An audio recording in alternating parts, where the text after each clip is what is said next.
आज चाहिँ हामीले खोलामा माछा मारेको है। हेलो साथीहरू, सबैलाई स्वागत छ आजको मेरो मिनी भ्लगमा। अनि त्यसको साथसाथै मेरो भान्सी कोठामा पनि स्वागत छ है हजुरहरूलाई। आज चाहिँ मेरो भान्सी कोठामा के पाक्दैछ हेर्नुस् त। हजुरहरूलाई मन पर्छ किन आलु पराठा? म चाहिँ आलु पराठा बनाउन लाग्यो है। आज चाहिँ पहिलोचोटि बनाएको है पराठा। मैले खाना चाहिँ खाएको छु तर यसरी गराएको चाहिँ थिएन। अरूले गराएको मात्र खाएको थिएँ नि त। अनि फुच्चीले भनेकी थिइन् नि त मैले पराठा बनाउनु भनेर। अनि त्यही भएर पनि गराएको। अनि मेरो बुढालाई पनि मिठो लाग्छ अरे पराठा। मैले चाहिँ आलु उसिनेको आलुलाई राम्रोसित चम्चाले मिचेर अनि त्यसपछि अनि त्यसमा प्याज, धनिया अनि खुर्सानी हालेर अनि त्यसलाई झानेर गराएको है। मैले चाहिँ मलाई हाल्दाखेरि पिठो लगाएर हाल्नुपर्छ नि त है, तर मलाई राम्रो लाग्दैन पिठो हालेको। अनि मैले त्यही भएर चाहिँ झिल्लीमा हालेको के। झिल्लीमा हालेपछि पिठो लगाउनु पर्दैन, राम्रो बन्छ नि त रोटी। अनि त्यसपछि मैले चाहिँ रोटी हालिसकेँ। अनि त खानाको लागि त चटनी चाहियो है। अनि मैले के बनाऊँ सोचिरहेको थिएँ कि। अनि चटनी पनि बनाउनु मन लाग्थ्यो, एक त सिद्रा पनि भुट्नु मन लाग्थ्यो। अनि लास्टमा चाहिँ मैले सिद्रै भुटेँ। यता चाहिँ मैले सिद्रा बनाएँ, उता चाहिँ बुढाले कालो चिया बनाउनु। अनि हामी खाना बसेँ, म देखाउँदैछु कालो चिया भनेर। अनि बुढाले चाहिँ मैले पराठा दिएँ, आफूले चाहिँ बासी पिठाको रोटी खाएँ। मलाई चाहिँ पराठा मिठो लाग्दैन नि त। अनि हामी खाइसकेपछि अनि बजेरीको घरतिर लाग्यौँ पराठा लगाएर। पराठा खिलाइसकेपछि हामी चाहिँ घर चाहिँ दिदी आउनु भएको थियो नि त। दिदीले चाउमिन ल्याउनु पठाउनु भएको थियो। उनी चाहिँ चाउमिन ढिला लिएर आएन। त्यसपछि हामी चाहिँ माछा मार्न गएको है।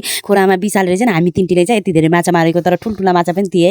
अनि त्यसपछि त्यहाँ आइसकेपछि चाउमिन पनि आइसकेको थियो नि त हल्का अगाडि। अनि त्यसपछि मैले बुढालाई पनि हालिदिएँ, अनि आफूलाई पनि हालिदिएँ। अनि तिनी आएकी थिइन्, तिनलाई पनि हालिदिएँ। अनि तिनले भात लिएकी थिइन् नि त। अनि मलाई पनि भात दिइन्। अनि तिनले मैले भातसित चाउमिन खायौँ। अनि बुढाले चाहिँ चाउमिन मात्र खानुभयो। अनि हजुरहरूलाई धेरै धेरै धन्यवाद लास्टसम्म हेरिदिएकोमा। अर्को भिडियोमा भेटौँला, बाइ बाइ।